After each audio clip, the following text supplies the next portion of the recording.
குற்றமுள்ள நெஞ்சுதான் குறுகுறுக்குமா என்று அவந்திகா உதட்டை நெளிக்க பூர்ணிமாவிற்கு கோபம் பொத்து கொண்டு வந்து விட்டது. பாரு அவந்திகா, இனி ரவிக்கும் உனக்கும் எந்த சம்பந்தமும் இல்ல. நானும் அவரும் கல்யாணம் பண்ணிக்க போறோம். அதனால எங்க உறவு நாசமாக்க ட்ரை பண்றதை விட்டுட்டு வேற வேலை இருந்தா போய் பாரு, மிடுக்காக கூறினாள் பூர்ணிமா. நான் இன்னும் ஆரம்பிக்கவே இல்லையே, அதுக்குள்ளே இப்படி அழுத்துக்கிட்டா எப்படி பூர்ணிமா என்று சிரித்து வைத்தாள் அவந்திகா. அவந்திகா, எனக்கு தெரியும் நீ என்னை எவ்வளவு வெறுக்கிறேன்னு. ஆனா நான் என்னைக்குமே உனக்கு தப்பா எதுவுமே பண்ணது கிடையாது. இன்னும் சொல்ல போனா நான் கௌதம என்னோட சொந்த பையன் மாதிரி தான் பாத்துக்கிட்டு இருக்கேன். உனக்கு தகுதி இல்லைன்னு தெரிஞ்சுதான் நீயே ரவியை டிவோர்ஸ் பண்ணிக்கிட்ட. ஆனா முடிஞ்சது எல்லாம் முடிஞ்சு போச்சு. இப்ப எல்லாரும் அவங்கவுங்க வாழ்க்கையில முன்னேற ஆரம்பிச்சு அடுத்த அடி வைக்கும் போது இப்படி நந்தியாட்டம் வந்து நின்னுக்கிட்டு எல்லாரோட நிம்மதியும் குறைச்சிட்டு இருக்கே. தயவு செஞ்சு எங்களுக்கு நிம்மதிய கூட அத்தா, எரிந்து விழுந்தாள் பூர்ணிமா. அதோடு கௌதமின் பெயரை ஒரு காரணத்தோடு தான் பயன்படுத்தினாள். நாளை அவளுக்கும் ரவிக்கும் திருமணம் ஆன பின்பு கௌதமின் குடுமி தன் கையில் என்று அவந்திகாவிற்கு உணர்த்தவே அவனின் பெயரை உள்ளே இழுத்தாள். அது அவந்திகாவிற்கும் புரியத்தான் செய்தது. ஆனால் பூர்ணிமாவிற்கு தெரியாத முக்கியமான விஷயம் என்னவென்றால், அவந்திகா வந்திருப்பதே பூர்ணிமாவுக்கும் ரவிக்கும் நடக்க இருக்கும் திருமணத்தை நிறுத்ததான் என்பதுதான். இவளுக்கோ ரவிக்குமான திருமணத்தை நிறுத்தினால்தான் தன் கனவில் நடந்ததையெல்லாம் கௌதமுக்கு நடக்காது என்று முடிவெடுத்தாள் அவந்திகா. அதன் பின் விளைவாகத்தான் அவள் இங்கு வந்ததே. இதற்கு முன் ரவி யாரையும் திருமணம் செய்து கொண்டால் தனக்கு என்ன என்ற எண்ணத்தில் தான் இருந்தாள். ஆனால் எப்பொழுது அது தன் மகனுக்கு ஆபத்தாக கூடும் என்று உணர்ந்தாலோ அப்பொழுதிலிருந்து ரவியின் திருமணம் அவளது சொந்த பிரச்சனை ஆகி போனது. இன்னும் சொல்ல போனால் தான் உயிரோடு இருக்கும் வரை ரவிக்கு எந்த பெண்ணோடும் திருமணம் நடக்க விடக்கூடாது என்று எப்பொழுதோ முடிவெடுத்து விட்டாள் அவந்திகா. அப்படி செய்தால் மட்டுமே தன் மகன் தான் அனுபவித்த சித்தி கொடுமையில் இருந்து தப்பிப்பான் என்று உணர்ந்த மறுநொடி அவளுள் சைத்தான் வந்து புகுந்து கொண்டது. பூர்ணிமாவை பார்த்து முறைத்தவள், நிம்மதியா? என்னோட நிம்மதி எல்லாத்தையும் என்கிட்ட இருந்து பறிச்சுட்டு இப்ப நான் உனக்கு நிம்மதி தரமாட்டேன்றன்னு சொல்றியே. இதை கேட்ட பூர்ணிமா, பாருங்க ரவி, இவ அப்போ இருந்தே நம்ம உறவு நாசமாகணும் தான் பிளான் போட்டுட்டு இருக்கா என்று போட்டு கொடுத்தாள். இப்படி அவந்திகாவின் வாயில் இருந்து வரும் வார்த்தைகளை தனக்கு ஏற்றாற் போல் மாற்றி சுலோச்சனாவிடம் போட்டு கொடுத்து தான் முன்னேற அவந்திகா மீது எந்த ஈடுபாடும் இல்லாமல் இருந்தவரை அவளை எதிரியாக பார்க்கும் அளவிற்கு மாற்றி வைத்திருந்தாள். இப்படி பேசி பேசியே சுலோவை கைக்குள் போட்டு கொண்டவள் எப்படியோ தனது பிளானை அவர் மூலமே அமல்படுத்தி அவந்திகாவை அந்த குடும்பத்தை விட்டு பிரித்து துரத்தி அடித்து விட்டாள். ஆனால் 3 வருடங்களுக்கு முன் தான் போட்டு செயல்படுத்திய திட்டம் இப்பொழுது தனக்கே முட்டுக்கட்டையாக வரும் என்று அவள் சற்றும் எதிர்பார்க்கவில்லை. நான் உங்க உறவை நாசமாக்குறேனா? இது என்ன கொடுமையா இருக்கு? நான் டிவோர்ஸ் கொடுக்கறதுக்கு முன்னாடியே நீங்க 2 பேரும் தான் உல்லாசமா ஃபன் பண்ணிட்டு இருந்தீங்களே. அப்படிப்பட்ட ஸ்ட்ராங்கான உறவை நான் எப்படி பூர்ணிமா நாசமாக்க முடியும் என்று இமை கொட்டினாள் அவந்திகா. இதை கேட்ட பூர்ணிமா தான் தன் மேல் இடி விழுந்து விட்டதை போல் அதிர்ச்சியில் உறைந்து போய் நின்றாள். சொல்லிவிட்டாலே, அவள் எதை சொல்லவே கூடாது என்று இத்தனை நேரம் போராடி கொண்டிருந்தனோ அதை பொசுக்கென்று சொல்லிவிட்டாளே. இவள் இதை நினைத்து கொண்டு பேய் அறைந்ததை போல் நிற்க பின்னிருந்து கேட்ட ரவிச்சந்திரனின் குரலில் உள்ள ஆழமும் அவளை சில்லிட வைத்தது. உல்லாசமா ஃபன் பண்ணிட்டு இருந்தோமா? என்னடி சொல்ற? தெளிவா சொல்லு என்றபடி அவந்திகாவை முறையோ முறை என்று முறைத்தான் ரவிச்சந்திரன். அவனின் குரலில் தன்னை மீட்டு கொண்ட பூர்ணிமா, அவந்திகா, நீ எல்லையை மீறி பேசிட்டு இருக்க. எப்படி நீ எங்க மேல இப்படி ஒரு பழிய தூக்கி போடலாம் என்று மீண்டும் விசும்ப ஆரம்பித்தாள் பூர்ணிமா. நீ சொல்ற மாதிரி ரவியும் நானும் எந்த ஃபன்னும் பண்ணிக்கிட்டு இருக்கல. எனக்கும் ரவிக்கும் சின்ன வயசுல இருந்தே பழக்கம். எங்களுக்குள்ள அப்போ இருந்தே ஒரு பிடிப்பு இருக்கதான் செஞ்சது. நீதான் நடுவுல வந்து எங்க 2 பேரையும் பிரிச்சுட்ட. ரவி என்னைக்குமே உன்னை காதலிச்சதே இல்லைங்கிறதுக்காக இப்படிதான் எங்க உறவை அசிங்கப்படுத்துவியா? பூர்ணிமாவின் கண்களில் மீண்டும் கங்காதேவி பிறப்பெடுத்திருந்தாள். ரவியின் கையை பிடித்து இழுத்து சாய்ந்து கொண்டவள், ரவி, இவ ரொம்ப அசிங்கமா பேசுறா, இவளை முதல்ல இங்க இருந்து போக சொல்லுங்க என்று வாயை பொத்திக் கொண்டு அழுது கரைந்தாள். இவளை பார்த்த அவந்திகாவிற்கு தான் நிச்சயம் இந்த முறை அவளது பெயரை ஆஸ்கருக்கு பரிந்துரைக்க வேண்டும் என்று நினைத்து கொண்டாள். மித்தபடி அவள் எந்த விளக்கத்தையும் தரவில்லை. அவள் ரவியின் ரியாக்ஷனை பார்க்க காத்து கொண்டிருந்தாள். அவன் இப்பொழுது கொடுக்க போகும் பதிலில் இருந்தே அவந்திகாவின் மொத்த பிளானுமே இருக்கின்றது. ஒருவேளை ரவி பூர்ணிமா அழுது கரைவதை பார்த்து இவனும் கரைந்து போனான் என்றால் அவந்திகா கண்டிப்பாக இவர்களது திருமணத்தை நிறுத்த வேறு ஒரு திட்டத்தை போட ஆரம்பிக்க வேண்டும். அப்படி இல்லை, அவளது ஆஸ்கார் நடிப்பை பார்த்தும் ரவியின் மனது கரையவில்லை என்றால் அவனது மனதில் பூர்ணிமாக்கான எந்த இடமும் இல்லை என்பதே நிச்சயம். அதனால் அவர்களது திருமணத்தை ஈஸியாக நிறுத்திவிடலாம். மறுபக்கம் ரவி தான் அவனது வருங்கால மனைவி அழுவதை பார்த்தால் நிச்சயம் அவந்திகாவை வெளியே போக சொல்லிவிடுவான் என்று எதிர்பார்த்தாள். அதனால் அவனது ரியாக்ஷனை கவனிக்க இருவருமே பொறுமையாகவே காத்திருந்தனர். இப்படி இரு பெண்களும் அவன் என்ன ரியாக்ஷன் கொடுக்க போகிறான் என்று காத்து கொண்டிருக்க ஒரு வழியாக தன் திருவாயை திறந்தான் ரவிச்சந்திரன். அவந்திகா, நான் இந்த உலகத்திலேயே ரொம்ப வெறுக்கிறவங்க யார் தெரியுமா? இப்படி ஒரு விஷயத்த ஆரம்பிச்சுட்டு பாதிலேயே நிறுத்துறவங்கள தான். அதனால நானும் பூர்ணிமாவும் நம்மளுக்கு டிவோர்ஸ் ஆகிறதுக்கு முன்னாடியே ஃபன் பண்ணிட்டு இருந்தோன்னு நீ சொன்ன வார்த்தைக்கு விளக்கத்தை இப்போ தர. எனக்கு நீ சொல்ற பதில் உண்மைன்னு தோன்ற வரைக்கும் நீ இந்த வீட்டை விட்டு வெளியே போக முடியாது. ஒரு வார்த்தை கூட பிசிறு தட்டாமல் சொன்னான் ரவிச்சந்திரன். ரவி, பூர்ணிமாவின் முகத்தில் அப்படி ஒரு ஏமாற்றம். நீங்க இவ்ளோ வற்புறுத்தி கேட்ட பின்னாடி நான் சொல்லாம விடுவேனா ரவி என்று அவந்திகா பவ்யமாக கூற பூர்ணிமாவின் முகம் பயத்தில் வெலோ வெலோ என வெளுத்து விட்டது. இதற்கு மேல் அவள் முகம் வெளுக்கவே முடியாது என்று இருக்க அவளுக்கு கை கொடுக்க சுலோ உள்ளே நுழைந்தார்.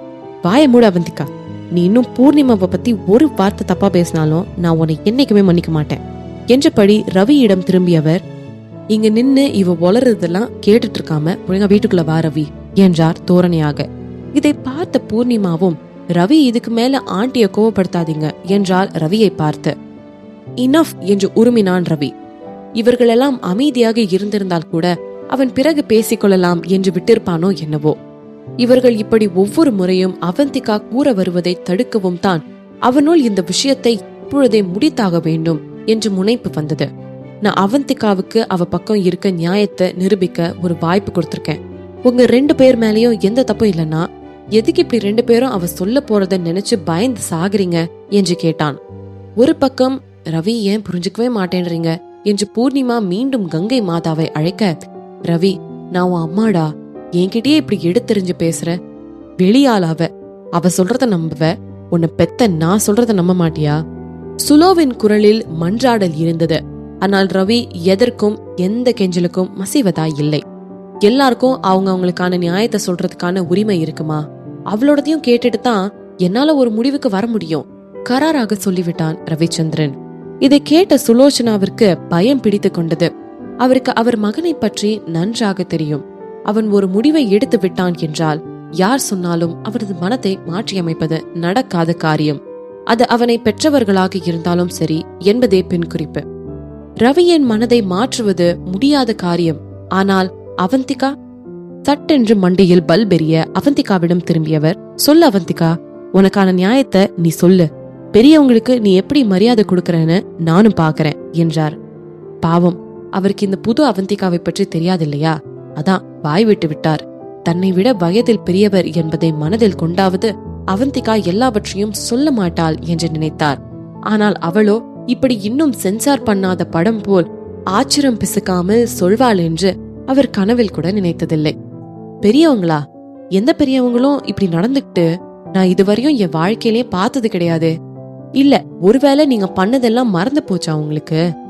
அன்னைக்கு உங்க பர்த்டே பார்ட்டி முடிஞ்ச பின்னாடி ரவியும் பூர்ணிமாவும் ஒன்னா இருக்க அவங்களுக்கு வாய்ப்பு ஏற்படுத்தி கொடுத்திருக்கீங்கல்ல, அதுவும் என்னோட மூதுக்கு பின்னாடி. அடுத்த நாளே என்கிட்ட வந்து ரவிக்கு டிவோர்ஸ் கொடுக்க சொல்லி நீங்க என்ன வார்ன் பண்ணல. இதெல்லாம் உங்களுக்கு வேணும்னா ஒருவேளை மறந்து போயிருக்கலாம். ஆனா எனக்கு இப்போ நடந்த மாதிரி அத்தனையும் ஒண்ணு விடாம ஞாபகம் இருக்கு என்று அவந்திகா கூற சுலோவும் முகம் மொத்தமாக கருத்து விட்டது. எதுக்கு இப்படி அநியாயமா என் மேல பழி போடுற அவந்திகா? நான் அப்படி எதுவுமே பண்ணவே இல்ல. அதோட ரவியும் பூர்ணிமாவும் தான் கல்யாணம் பண்ணியிருந்திருக்கணும். உன்னால மட்டும்தான் அது பாழா போச்சு என்று அவர் கதற, பரவாயில்லையே, 3 வருஷத்துக்கு முன்னாடி சொன்னதெல்லாம் இன்னும் ஞாபகம் வச்சிருக்கீங்களே. இதேதான் அன்னைக்கும் சொன்னீங்க, ரவியும் பூர்ணிமாவும் லவ் பண்றாங்க, அதனால அவங்க பார்ட்டி முடிஞ்சோடனே ஒன்னா இருக்க பெட்ரூம்குள்ள போறதெல்லாம் சகஜமான ஒரு விஷயம்தான். அவங்களும் தான் பாவம் என்ன பண்ணுவாங்க, அவங்களுக்கு தனியா இருக்கவே டைம் எப்பவாச்சுதான் கிடைக்கிதுன்னு சலிச்சுக்க வேற செஞ்சீங்க. இது இந்த பூர்ணிமாவும் ஒத்துக்கிட்டாதானே? நான் சொல்ற இதெல்லாம் உண்மையா பொய்யா? விட்டு விளாசி தள்ளி இருந்தால் அவந்திகா. இதில் சுல்லோ நடுநடுங்கி போய்விட்டார். இப்படி தான் சொன்ன எல்லாத்தையும் அச்சாரம் பிசுக்காமல் அவள் போட்டு உடைப்பாள் என்று சுலோச்சனா சத்தியமாக எதிர்பார்க்கவில்லை. இல்ல இல்ல, அன்னைக்கு மிரட்டோனே பயந்து போன அவந்திகா இல்ல இவ. அவரது மனதில் மணி அடித்தது. எல்லாம் முடிந்த பின் அடித்து என்ன பண்ண? இதையெல்லாம் யோசித்த சுலோச்சனாவிற்கு அவள் மேல் உள்ள கோபம் கரையை கடந்து கொண்டிருந்தது என்றால், ரவிச்சந்திரனுள் கோபம் கரையை கடந்து வெள்ளத்தையே உருவாக்கி இருந்தது. அவனுள் இருந்து வெளிவந்து கொண்டிருந்த கோபத்தின் உஷ்ண வெப்பம் சுலோச்சனாவின் ஈரக்குழையை நடுங்க செய்து கொண்டிருந்தது. அவர் ஏதோ அவனிடம் சொல்ல போக அதற்குள் அவந்திகாவை பார்த்து, நீ சொல்றதெல்லாம் உண்மையா என்று கேட்டான். அவளும் நொடியும் தாமதிக்காமல் ஆமா என்றாள். அப்போ இதனால தான் நீ என்கிட்ட டிவோர்ஸ் கேட்டியா என்றான் அடக்கி வைத்த ஆத்திரத்தோடு. அவள் ஆமா என்பது போல் தலையாட்டினாள். ஏண்டி, என்கிட்ட வந்து ஒரு வார்த்தை கூட கேட்கணும்னு உனக்கு ஒரு நிமிஷம் கூட தோணலையா? அவளை போட்டு உலுக்கினான். அவனை உணர்ச்சியற்ற முகத்தோடு எதிர்கொண்டவள், கேட்டு என்ன ஆக போகுது ரவி? என்ன உங்களுக்கு பிடிக்கலன்றது உண்மை. நம்ம உறவை காப்பாத்திக்க நீங்க எந்த முயற்சியும் எடுக்கலன்றது உண்மை. அப்போ நான் வந்து பேசியிருந்தா மட்டும் என்ன மாறிட போகுதா? இதை கேட்ட ரவி தான் வாயடைத்து போய்விட்டான். அவளது ஒவ்வொரு கேள்வியும் அவனது இதயத்தில் சவுக்கடிகளாக வந்து விழுந்தன. உண்மைதானே? அவ சொல்றதெல்லாம் வந்து பேசியிருந்தா ஒண்ணுமே ஆகியிருக்க போறதில்ல. என்ன, அவங்க டிவோர்ஸ் இன்னும் கொஞ்சம் வருஷம் தள்ளி நடந்திருக்கும். ஆனா அவ வந்து கேட்டதுனால அவ மேல எனக்கு காதல் வந்திருக்குமா? இல்ல, இங்க கல்யாண வாழ்க்கைக்கு தான் உயிர்ப்பு வந்திருக்குமோ? அதோட தன்னோட அம்மா எப்படி இருந்தாலும் எதையாச்சும் சொல்லி அவளை வீட்டு விட்டு வெளியே துரத்துலயே தான் குறியா இருந்தாங்க. அவங்க என்னத்தை தான் நாங்க மாத்திருப்போமோ? இத்தனை கேள்விகளுக்கும் அவன் மனது சொன்ன பதில் இல்லை என்பது மட்டுமே தான். நீ என்கிட்ட வந்து கேட்டிருக்கணும்டி. நான் உனக்கு எந்த துரோகமும் பண்ணலாச்சும் சொல்லிருப்பேன்டி. நீ என் கூட இருந்தப்பவும் சரி, என்னை விட்டு பிரிஞ்சு போன பின்னாடியும் சரி, நான் உனக்கு என்னைக்குமே துரோகம் பண்ணலடி. கோபத்தில் கர்ஜித்தான் ரவிச்சந்திரன். இது அவள் மேல் தோன்றிய கோபம் இல்லை, தன் மேல் தனக்கு வந்த கோபம் என்று அவனது மனதுக்கும் தெரிந்துதான் இருந்தது. நீங்க எனக்கு துரோகம் பண்ணலையா என்றபடி ஒரு கசந்த புன்னகையை வெளிவிட்டாள். இப்போ அதனால என்ன மாறி போச்சு ரவி என்று நிதானமாக கேட்டாள். அதானே, அவள் வாங்கிய விவாகரத்து மாறிவிடுமா? இல்லை, அவள் பட்ட கஷ்டங்கள் தான் மாறிவிடுமா? எதுவும் மாறப்போவதில்லை. கடந்து போன காலத்தை மாற்றி அமைக்கும் சக்தி கடவுளுக்கே இல்லையே. இதில் மனிதனை எந்த லிஸ்டில் கொண்டு போய் சேர்ப்பது? இழந்த நிமிடம் இழந்ததுதான், இழந்த வாழ்க்கை இழந்ததுதான். அவள் பட்ட காயங்கள் எல்லாம் இப்பொழுது அவனின் துரோகம் செய்யவில்லை என்ற வார்த்தையால் மாறிவிடப் போவதில்லையே. இதை உணர்ந்த நொடி ரவியின் மனதினுள் இதுவரை அவன் அனுபவித்திராத ஏதோ ஒரு வழி ஆட்கொண்டது. அது அவனது இதயத்தில் இருந்து பரவி அவனது உடல் முழுவதையும் ஆட்கொண்டது போல் இருந்தது அவனுக்கு. அவள் அனுபவித்த துயரங்களுக்கெல்லாம் காரணம் தான் அல்லவா? அம்பை எய்தவன் தான் இல்லை என்றாலும் தான் தான் அவள் இதயத்தை குத்தி கிழித்த அம்பாக இருக்கிறோம் என்ற உண்மையை அறிந்த அவனது மனது பீரிட்டு அழுதது. இதுதான் அவந்திகா எதிர்பார்த்த ஒன்று. அவன் குற்ற உணர்ச்சிக்கு ஆளாக வேண்டும். அதன் எதிரொலியாக அவர்களது நடக்கவிருக்கும் திருமணம் நிற்க வேண்டும். என்ன இருந்தும் அவள் இல்லாத ஒன்றை சொல்லிவிடவில்லையே. அவள் சொன்னது அனைத்தும் 100% நடந்த உண்மையான விஷயங்கள். எத்தனை நாள்தான் அதர்மமே தலை தொங்கும்? தர்மம் தன் விளையாட்டை ஆரம்பித்து விட்டது. கெட்ட எண்ணம் உடையவர்களே வெற்றி களிப்பில் திளைத்துக் கொண்டிருந்தால் உலகம் அழிந்து விடாதா? அரசன் அன்று கொள்வான், தெய்வம் நின்று கொள்ளும் என்று சொல்வார்கள். ஆனால் அந்த தெய்வம் ஒன்றும் கீழிறங்கி வந்து கொள்ள போவதில்லை. வேண்டுமென்றால் அந்த பழமொழியை இப்படி மாற்றி வைத்துக் கொள்ளலாம். அரசன் அன்று கொள்வான், தர்மம் நின்று கொள்ளும். அந்த தர்மம் 3 வருடங்களாக ஆடுபவர்களை ஆட விட்டுவிட்டு இன்று களத்தில் இறங்கி களை எடுக்க தொடங்கி இருக்கிறது. நீங்க கேட்டதுக்கெல்லாம் பதில் சொல்லிட்டேன். இனிமேலாச்சும் என் பையனை நான் பார்க்க எனக்கு எந்த தடையும் இருக்காதுன்ற நம்பிக்கையோடு நான் கிளம்புறேன் என்று சொல்லிவிட்டு தனது காரில் ஏறி கிளம்பி போய்விட்டாள். போகும் அவளது காரையே பார்த்து கொண்டிருந்தான் ரவி. அவளது மனது இப்பி நூடுல்ஸ் போல் பல வகை உணர்ச்சிகளால் பின்னப்பட்டு கிடந்தது. ரவி, அவ சொன்னதெல்லாம் நீ நம்ப போறியா? உள்ளிறங்கிய குரலில் கேட்டார் சுலோச்சனா. ரவி, ஆண்டி மேல எந்த தப்பும் இல்ல, எல்லா தப்பையும் நான் தான் பண்ணினேன். மெல்ல விசும்பினாள் பூர்ணிமா. திரும்பி இவர்கள் இருவரையும் ரவி பார்த்த பார்வையில் இருந்தது என்ன? ஏதோ அவர்கள் இருவரையும் தன் வாழ்க்கையிலேயே இப்பொழுதே தான் முதல் முறையாக பார்ப்பது போல். இன்னும் தெளிவாக சொல்ல போனால் யாரோ அந்நியர்களை பார்ப்பது போல் பார்த்து வைத்தான் ரவிச்சந்திரன். இதை பார்த்த அவர்கள் இருவரின் மனதினிலும் பயம் கவ்வி பேயாட்டம் போட ஆரம்பித்தது. ரவி, பிளீஸ் இப்படி பார்க்காதீங்க. அவளுக்கு ஏதோ ஒன்று தொண்டையை கவ்வி பிடிப்பது போல் இருந்தது. அவர்களை விட்டு விலகி வீட்டிற்குள் நுழைய போனவன் மெல்ல திரும்பியபடி, நாளைக்கு 2 குடும்பத்தையும் பிரேக்ஃபாஸ்டுக்கு கூப்பிடுங்க, நான் ரெஸ்டாரண்ட்ல டேபிள் புக் பண்ணிடுறேன். அவ்வளவுதான். திரும்பி நடந்து விட்டான். அவனின் பேச்சில் ஒன்றும் புரிந்து கொள்ள முடியாத பூர்ணிமா சுலோவிடம் திரும்பி, ஆண்டி, ரவி என்ன சொல்றாரு என்றால் கண்களில் மிரட்சியோடு. நீ ஒன்னும் கவலைப்படாத பூர்ணிமா, அது எப்பயும் போல சாதாரண மீட்டிங்கா தான். நம்ம அவந்திகா கிட்ட வெறும் போய் தானே சொன்னோம், அதனால அவன் இதுக்கும் மேல இதுல ஏதும் கண்டுக்க மாட்டான்னு நினைக்கிறேன் என்றார் அவளை சமாதானப்படுத்தும் எண்ணத்தோடு. அதானே, ஒருவேளை அவந்திகா சொன்னது அவனை பாதிச்சிருந்தா அப்பயே ஏதாச்சும் சொல்லிருப்பான் தானே. இப்படி ஒன்னும் சொல்லாம போகிறான் என்றால் அவன் அது முடிந்து போன கடந்த காலம், அதனால் முடிந்து போனதாகவே இருக்கட்டும் என்று நினைத்து அப்படியே விட்டுவிட்டான் என்று தானே அர்த்தம். இதையெல்லாம் யோசித்த பிறகுதான் பூர்ணிமாவால் நிம்மதியாக மூச்சை விட முடிந்தது. அவந்திகா, நீ உன் கதைய சொன்ன உடனே உன் மேல அனுதாபம் பொங்கி வந்து உன்னை எத்து பார்ப்பான்னு நினைச்சியா? உன் கனவுலதான் அது நடக்கும். ரவி உன்னை என்னைக்குமே லவ் பண்ணது கிடையாது, இனியும் பண்ண போறதில்ல. அவர் எனக்கு மட்டும்தான் சொந்தமானவர். என்னைக்கும் அவர் என்கிட்ட இருந்து உன்னால பிரிக்க முடியாது. இதையெல்லாம் நினைத்தவளுக்கு சந்தோஷம் அவளது தொண்டை குழியை வந்து அடைத்திருந்தது. அவந்திகா சீக்கிரமாவே வீட்டிற்கு வந்து விட்டாள். அவளுக்காக காத்து கொண்டிருந்த அருண், அக்கா எப்படி போச்சு, இன்னைக்கு அந்த ஆடு பலியாச்சா என்று வாயெல்லாம் சிரிப்பாக கேட்க, பலியா? அவன் சொன்னதை கேட்ட அவந்திகா ஒன்றும் புரியாமல் திருப்பி கேட்டாள். அட ஆமாக்கா, நீங்க இந்த தடவை ஏதோ ஒரு புது பிளானோட போனீங்கல்ல, கண்டிப்பா அதுல ஏதாச்சும் ஒரு ஆடு பலியா இருக்கும். அதான் அந்த ஆடு யாருன்னு கேக்குறேன். விம் போட்டு விளக்கினான் அருணகிரி. அவனது கண்களில் ஒரு புது கதையை கேட்க போவதற்கான அத்தனை ஆவலும் எதிர்பார்ப்பும் போட்டி போட்டு கொண்டிருந்தது. இன்னும் கத்தி விட்டதிலேயே தொங்கிட்டு தான் இருக்கு அருண் என்றாள் அவந்திகா. அவனுக்கு ஒன்றும் புரியவில்லை. அக்கா, மறுபடியும் ஒரு புதுரா என்று சொல்லிக் கொண்டிருக்க அவந்திகாவின் போனில் ஏதோ ஒரு மெசேஜ் வர ஓபன் செய்து பார்த்தாள். ரவியிடம் இருந்துதான் மெசேஜ் வந்திருந்தது. நாளைக்கு காலையில 9 மணிக்கு ஐடிசி கிராண்ட் ஷோலாம் வந்துரு, உனக்கு நடந்த அநியாயத்துக்கான நியாயம் உனக்கு அங்க கிடைக்கும். இதை பார்த்தவுடன் அவந்திகாவின் உதடுகள் ஒரு குறுஞ்சிருப்பை தத்தெடுத்து கொண்டன. அருணை அதே புன்னகையோடு பார்த்தவள், தொங்கிட்டு இருந்த கத்தியை விழுந்துருச்சு அருண், பலியான ஆட்டோட பேரு பூர்ணிமா என்றாள். காலையில் சீக்கிரமாகவே எழுந்து நடக்க போகும் இரு குடும்பத்தாரின் சந்திப்பிற்காக தன்னை தயார்படுத்த தொடங்கினாள் பூர்ணிமா. எப்பொழுதும் தயாராக 2 மணி நேரம் எடுத்துக்கொள்பவள் இன்று 3 மணி நேரம் எடுத்துக்கொண்டாள். என்னதான் பூனைக்கு பாலிஷ் போட்டாலும் அது என்றும் புலியாகிடாது என்பது பூர்ணிமாவிற்கு தெரியவில்லை போலும். உண்மையான அழகு அகத்தில் இருந்து வெளிவருவதுதான் என்று பூர்ணிமா என்று புரிந்து கொள்கிறாளோ அன்று தன்னை தயார்படுத்த எடுத்துக்கொள்ளும் நேரமெல்லாம் 10 நிமிடங்களுக்கு குறைந்துவிடும். சரி, கதைக்கு வருவோம். இவள் ஆற அமர அமர்ந்து அலங்காரம் பண்ண அவளால் மொத்த குடும்பமும் தாமதமாகத்தான் ஹோட்டலுக்கு சென்றார்கள்.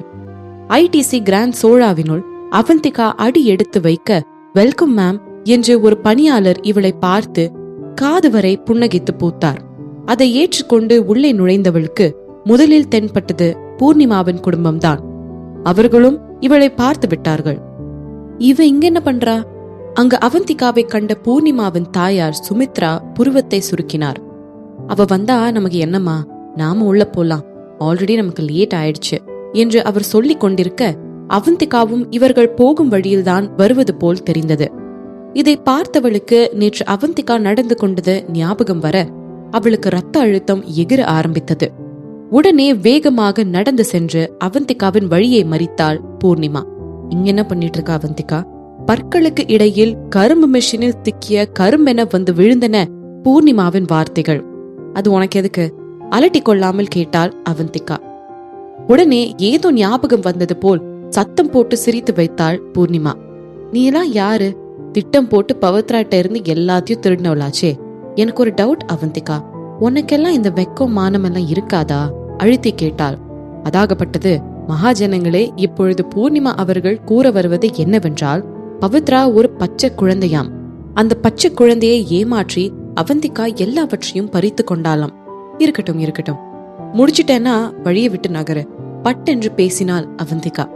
இப்பொழுது இவளுக்கு படம் காட்டத்தான் தான் இங்கு வந்து நின்று கொண்டிருக்கிறோமோ என்ற எரிச்சல் அவந்திகாவினுள். இவள் கூறியதை கேட்ட சுமித்ரா வார்த்தையை அளந்து பேச, அவந்திகா, என் பொண்ணுகிட்ட பேசும்போது மரியாதையோடு பேசி என்ன? தனது மகளின் சந்தோஷத்தை பறித்து கொண்டவளின் மூக்கை தன் கையாலேயே உடைக்க வெகு நாட்களாக காத்து கொண்டிருந்தார் சுமித்ரா. இன்று வாய்ப்பு வந்ததும் விட்டு விடுவாரா என்ன? கப்பென பிடித்துக் கொண்டார். இவள மாதிரி கேடு கெட்ட குடும்பத்துல பிறந்தவங்க எல்லாம் இப்படிதான் பேசுவாங்கம்மா. இவங்கிட்ட எல்லாம் பேசி உங்க தகுதியை நீங்களே குறைச்சுக்காதீங்க, அலட்டி கொண்டாள் பூர்ணிமா. இதை கேட்ட சுமித்ரா பழைய பட நடிகை மாதிரி குலுங்கி சிரித்தாள். நீ சொல்றதுதான் சரி பூர்ணிமா, இவள மாதிரி ரோட்ல திரியறவட்டெல்லாம் எனக்கு என்ன பேச்சு என்றபடி மீண்டும் ஒரு குழுக்கள் சிரிப்பை சிந்தி வைத்தார் சுமித்ரா. இதையெல்லாம் பார்த்து கொண்டிருந்த அவந்திகாவுக்கு அலுப்பாக இருந்தது. பூர்ணிமாவை உறுத்து பார்த்தவள், உங்க 2 பேரோட வெட்டி கதையெல்லாம் முடிச்சிட்டீங்கன்னா வழிய விட்டு நகருங்க, இல்லனா ஓரமா போய் உங்க கதா கலாஜேபத்தை வச்சுக்கோங்க, பெரிய மனதோடு கூறினாள் அவந்திகா. ஏ, என்ன திமிரா, வார்த்தைய அளந்து பேசு. நேத்து என்ன ஆக்டிங் பண்ண? நீ என்ன அழுது போராடினாலும் ரவி உன்னை கண்டுக்க கூட மாட்டாரு. அவர் என்ன மட்டும்தான் லவ் பண்றாரு. எங்க 2 பேரையும் உன்னால என்னைக்குமே பிரிக்கவே முடியாது, சவால் விட்டாள் பூர்ணிமா. அடுத்து பேச சுமித்ரா முந்தி கொண்டு வந்தார். இன்னைக்கு நாங்க எதுக்கு வந்திருக்கோம் தெரியுமா? ரவி தான் எங்களை பிரேக்ஃபாஸ்டுக்கு இன்வைட் பண்ணிருக்காரு. அவரது முகத்தில் பூரிப்பு பொங்கி வழிந்தது. இதை கேட்டுக்கொண்டிருந்த பூர்ணிமாவின் முகத்திலும் அது பரவியது. நீங்க எங்களை பிரிக்க எவ்வளோ முயற்சி பண்ணாலும் அது நடக்கவே நடக்காது. நேத்து நீ எத்தனை ஆர்ப்பாட்டம் பண்ண, ஆனா இன்னைக்கு பாரு, ரவி என்னோட பேரண்ட்ஸ பிரேக்ஃபாஸ்டுக்கு இன்வைட் பண்ணிருக்காரு. இதுல இருந்தே தெரியல அவருக்கு உன் மேல கொஞ்சம் கூட அக்கறை இல்லைன்னு என்று இவள் சிலிப்பி கொள்ள, இவ மேலெல்லாம் ரவி அக்கறை காமிப்பாரா சொல்லு? இவளோட அப்பா மட்டும் அன்னைக்கு சாக போறேன்னு சொல்லி அஸ்திங்கமா ரவியோட அப்பாட்ட இவள மருமகளாக்கிக்க சொல்லி சத்தியம் வாங்கலனா இவளெல்லாம் சந்திரன் குடும்பத்துக்கு மருமகளாக்கி இருக்க முடியுமா? நாய குளிப்பாட்டி நடு வீட்டுல வச்சாலும் நாய் என்னைக்குமே நாய் தான் என்று சொல்லிவிட்டு மீண்டும் தன் குள்ளுங்கள் சிரிப்பை தொடர்ந்தார் சுமித்ரா. இதை கேட்டு மேலும் சிரித்த பூர்ணிமா, சில மனுஷங்க அவங்க நிலைமை அவ்வளவுதான்றது புரிஞ்சுக்கிட்டு அடங்கி போய் வாழணும். ஏதோ ஒரு நேரத்துல ஒரு அதிர்ஷ்டம் அடிச்சிச்சுன்றதுக்காக தான் தான் இந்த உலகத்துல ராணி மாறின்னு ஆடக்கூடாது. என்ன, உன்ன மாதிரி ஆளுக்கெல்லாம் உங்க வாழ்க்கை எப்பவுமே டாப்லே இருக்கணும்னு நினைச்சு கூட பார்க்க கூடாது அவந்திகா என்று கூறிவிட்டு உதட்டை நெளித்தாள் பூர்ணிமா. தன் தொண்டையை செருமிக் கொண்ட அவந்திகா, அப்போ உன் வாழ்க்கை டாப்லே தான் இருக்கும்னு நீ நினைக்கிறியா பூர்ணிமா என்று கேட்டாள். பின்ன நானும் ரவியும் சின்ன வயசுல இருந்தே ரொம்ப க்ளோஸ். அப்போ இருந்தே அவரோட கண்ணு என் மேல மட்டும்தான் இருக்கும். நான் மட்டும்தான் என்னைக்குமே அவரோட தகுதிக்கும் மேட்ச் ஆனவ.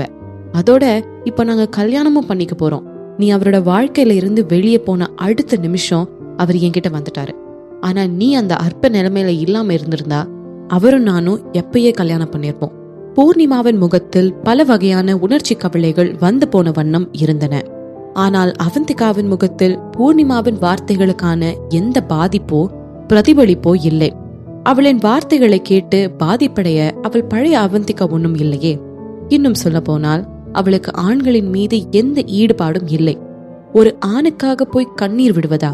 இதைவிட ஒரு சிரிப்புக்குரிய விஷயமே இருக்காது. ஹே, அதைவிட எனக்கு வேறு வேலை நிறைய இருக்கிறது என்பதே அவந்திகாவின் எண்ணம். தனது தோளை குலுக்கிய அவந்திகா, வெல், நான் உங்க 2 பேருக்கும் ஒரு சின்ன அட்வைஸ் கொடுக்கணும்னு நினைக்கிறேன். அது என்னன்னா, நீங்க அழுது உங்க மேக்கப் அழிஞ்சாலும் அழிஞ்சிரும். அதனால இப்பயே அதெல்லாம் தொடச்சிட்டு வந்துருங்க. ஏன்னா இன்னைக்கு அடி உங்க பக்கம் தான் விழப்போகுது என்று உதட்டை சுழித்தாள் அவந்திகா. இதை கேட்ட பூர்ணிமா ஏதோ ஒரு பெரிய ஜோக்கை கேட்டு விட்டது போல் வெடித்து சிரித்தாள். அடி வாங்க போறோமா? நாங்களா? ஏய், அடி விழுந்தது உன் வாழ்க்கையில தான் அவந்திகா. அதுவும் 3 வருஷத்துக்கு முன்னாடியே விழுந்துருச்சு. நான் தான் ரவிக்கு டிவோர்ஸ் கொடுத்தேன். அதனால அடி விழுந்தது அவரோட வாழ்க்கையில தான். இதை நீயும் புரிஞ்சுக்கிட்டா நல்லா இருக்கும். பாய் என்று கை அசைத்து விட்டு கிளம்பி விட்டாள் அவந்திகா. இனியும் இவர்களிடம் பேசி தன்னுடைய புண்ணான நேரத்தை வீணாக்க வேண்டாம் என்ற ஞான திருஷ்டி இதோ இப்பொழுதுதான் அவளுக்கு கிடைத்திருந்தது. அவந்திகா நாதன், உன் பேச்லயும் உன் பொறாம நல்லா தெரியுது. நான் அடி வாங்க போறேனா? Have funny. நான் ரவியை கல்யாணம் பண்ணிக்க போறேன். அவந்திகா, உன் காதுல விழுந்துச்சா என்று போய்கொண்டிருந்த அவந்திகாவின் பின்னால் நின்று கத்தி கொண்டிருந்தாள் பூர்ணிமா. ஆனால் இறுதி வரை அவள் திரும்பி பார்க்கவே இல்லை. இவகிட்ட போய் ஏன் உன் டைமை வேஸ்ட் பண்ணிட்டு இருக்க பூர்ணி? வா, நம்ம போலாம். அங்க ரவி நம்மளுக்காக வெயிட் பண்ணிட்டு இருப்பாரு என்றார் மிகவும் தாமதமாக ஞான உதயம் பெற்ற சுமித்ரா. ரவியை பற்றி நினைக்கும் பொழுதே அவளுள் ஒரு நீரூற்று உருவாகி பீரிட்டு மனதெல்லாம் குளுமையாய் வாரி இறைத்தது. ரவியின் பார்வை தன் மேல் மட்டுமே என்று அவள் நினைக்கும் பொழுதே அந்த நீரூற்று இன்னும் பெருக்கெடுத்து ஆனந்த வெள்ளமாக அவள் மனம் முழுவதும் பாய்ந்தது. நீரூற்று கூட வெள்ளமாக பெருக்கெடுக்க முடியுமா? இங்கு நடக்கிறதே சந்தோஷம் மனம் முழுவதும் வியாபிக்கும் பொழுது ஒரு சிறு துளி கூட வெள்ளமாக பெருக்கெடுத்து மனதை வியாபிக்க முடியும். இதில் பூர்ணிமா லயித்திருக்க அவளது பெற்றோருக்கு தான் ஏதோ தப்பாக இருப்பது போல் தோன்றியது. அது அவர்களது பிரைவேட் டைனிங் ரூமின் உள்ளே அவந்திகா போவதை பார்த்ததும் இன்னும் அதிகரித்தது. இவ எதுக்கு இங்க வந்திருக்கா? ரவி இவளையும் இன்வைட் பண்ணிருக்காரா என்று கிசுகிசுப்பாக பூர்ணிமாவிடம் கேட்டார் சுமித்ரா. தெரியலமா, பூர்ணிமாவுமே குழம்பி போய்தான் இருந்தா. நம்மளா எதுவும் நினைக்காம உள்ள போய் என்ன நடக்கும்னு பாப்போம் வாங்க என்றார் பூர்ணிமாவின் அப்பா. மொத்தத்தில் 4 பேருமே அந்த கூடு போல இருந்த பிரைவேட் பாக்ஸுக்குள் நுழைந்தனர்.